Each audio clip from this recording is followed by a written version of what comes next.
Yo, what's going on guys? Eximinous here. My name is Jack, and this is my Top 5 Tuesday. So recently I've had the urge to go back in time and relive my childhood by playing some of my favourite PlayStation 2 games. So today, for today's Top 5 Tuesday, what I thought I'd do is count down my top 5 favourite PlayStation 2 games. So before we go down memory lane, make sure you leave a like and subscribe if you are new, and let's get in to number 5. Now coming in at number 5, I've put Tide, the Tasmanian Tiger. Now going back and playing this game really brought back a lot of nostalgic memories about both the kind of Australian quirky voice acting, the really memorable, the boomerang kind of weapon which we haven't really seen anywhere else, loads of different things, even like the kind of enemies you came up against, so many things I can remember now, like kind of 10 years after I played that game, and really, it's such a kind of fun game to play. It had wonderful colours, had really nice kind of. I love the boomerangs. The kind of aim of the game, if you didn't know, was kind of you're a Tasmanian tiger. You know they're extinct now, but you're basically a tiger with an Australian voice. Obviously, it's made by an Australian company, but the aim of the game is to go through different levels, and at the end of them you find different boomerangs, and the different boomerangs have different effects. So one will be kind of where it splits in half, the other will be like an ice one, or make it so you can jump further, I believe. There'll be different kind of boomerangs, and you end up having like a massive collection by the end of the game, I believe, where you just have loads of different effects you can use. And that's such a fun idea. I would love to see it again. I think it's been made again. Like the 4 sequel now. I know there's 3 of them. Now the 4 sequel is being made primarily for PC now on Steam. And yeah, I'd love to play a game again. It's such a fun game. Haven't seen anything like it since it was released. And yeah, just that's why it's at number 5. I mean, it didn't have a lot to it, I guess. It didn't have so many like different dynamics in the game. All it was like kind of like a platform in a way. You kind of go around different levels one by one, getting different upgrades to your both boomerangs. But it was still really fun back in the day, and going back to it had all of them really nostalgic memories of the kind of the sounds, the weapons, everything, even the colours and the kind of the fact that I was an Australian tiger. That was really fun, and going back, it was just a really fun experience. So that's why it's at number 5 on this list. Now, where would a top 5 list be without Spyro? Spyro is a classic PlayStation game. It wasn't my favourite because I wasn't very good at it. I remember really not being very good at it. I was only like 7 or 8. You know, I wasn't that good at the game, but it was still an absolute classic of PlayStation, an absolute classic for gaming while I was growing up. It's such a good platform. You know, you're like a purple dragon that you can fly around. You have breathing fire, you have breathing different things like bubbles and stuff like that. It sounds really weird, but it's such a fun game. Obviously, I know all of you remember it. Amazing, you know. The one I played mostly was, I think, Enter the Dragonfly, where basically the aim of the game was you go through those levels again, and those are dragons, I believe. You have to kind of like set them free. There was obviously enemies guarding them, and that was the aim of the game. And you kind of had to kind of get through those levels, free up all the dragons, and then that was the aim of the game.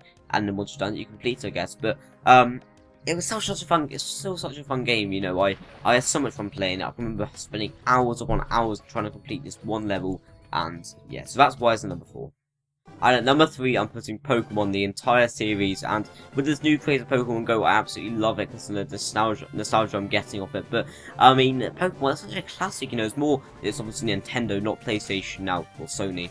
But yeah, I think I kind of, when I grew up, I was a little bit old. I wasn't the kind of classics like like Pokemon Green and stuff. The very classics, the Game Boy games. I was more kind of the DS, if that makes sense. I was a little bit further on. So I'm not, you know, that's why I'm not putting too high up, because I know for those people probably 5 or so years older than me, that will be number 1 on their list because they just grew up playing that game.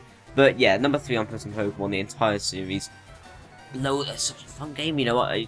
The idea which you have characters or animals and stuff, you can kind of, you know, level them up and they battle against other ones. We've never seen that before. So it kind of introduced a new area of gaming which you've seen a lot, you know, loads of other games trying to copy it now as such. But yeah, so that's why it's number 3. Not too much to say about it, but because obviously I don't play it too much. But yeah, it was a large part of my growing up, I guess. Probably a good 6-7 years old, religiously playing it as such. But yeah, that's why it's at number 3.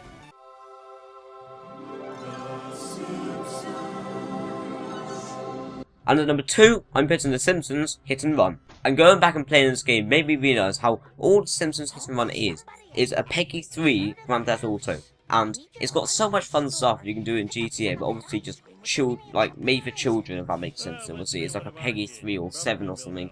It's got so many fun aspects of GTA, but just in Simpsons System 1, you know, it's such a fun game. It's got the essence where, even though the missions are extremely fun, you've got so many really fun and quirky missions in there, but you can still have hours of fun just going around the town or area you're in as different characters as well, and just having fun just messing around with someone else. So I think there's no split screen, but obviously back then it was still fun to just kind of mess around with someone, just, you know, in your living room, having fun, just talking, just playing this game, testing out some funny things. There was so much fun stuff you can do in that game. I have so many memories going back and playing it with different people, and trying to do different things. Imagine, I'm pretty sure you guys remember it as well. One of the funnest.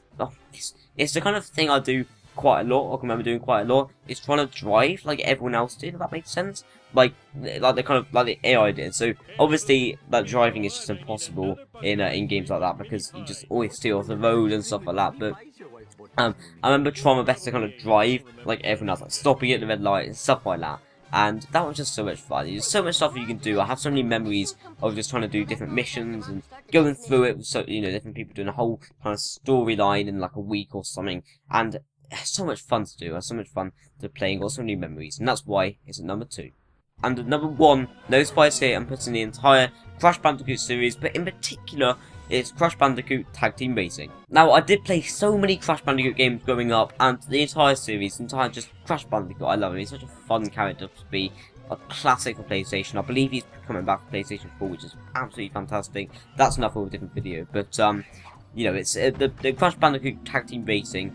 Oh my god, the memories I have of that game, going back and playing it, literally, like, I remember once I actually bought a PS2 again, just to play the game again. I'm not sure why I loved it so much, but I'm sure there's some people watching this. I'm sure a few of you enjoyed it just as much as I did. And, I don't know, the idea, the kind of tag team thing, the whole, it's like what it is, if you don't know, it's basically, it's Crash, as you know, obviously. It's got all the characters from Crash.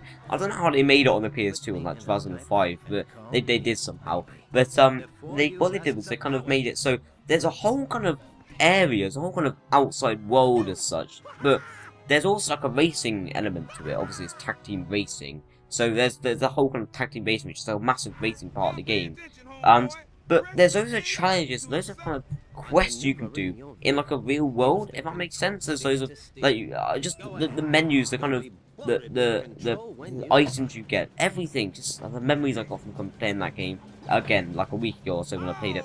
Absolutely fantastic, and like I just said, I literally bought a PS2 once to play. Even the spinning animation and the coins you get from the crates, obviously that's a classic from the normal Crash games, but still, it was more kind of, I don't know, it felt like it was above its time. Looking back at it, I've just seen some gameplay of it, obviously there'll be some gameplay on the screen right now, but looking back at it, honestly, it looks like a game further in its time, you know. It's released in 2005, which is when the PS2 was quite new, so, I mean, like, it's such a fun game, and really, I don't think it was anything wrong with it. Like, even looking back now, it's such a perfect game, and I kind of wish that we still had games like this. Obviously, we're going more towards the games we're getting now are more kind of like the MDLC, the kind of bonuses you have to pay for it. But back in the day, it was like 20 quid will get you like 2 or 3 solid PS2 games, and like, you wouldn't have to pay anything else, and it's just sad to see how gaming is kind of changing around to get as much money out of us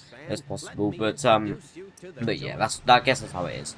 There we go, guys. That's my top 5. I'm gonna go off and play Crash now because looking back at it, I just want to play it so much. But yeah. So make sure you do leave a like if you enjoyed the top 5. Subscribe if you're new. If you've got anything you disagree with, that's perfectly fine. Just leave comments down below. I'll be there to read and reply to them. But yeah. So make sure you do subscribe if you're new, and I'll see you guys later. See ya.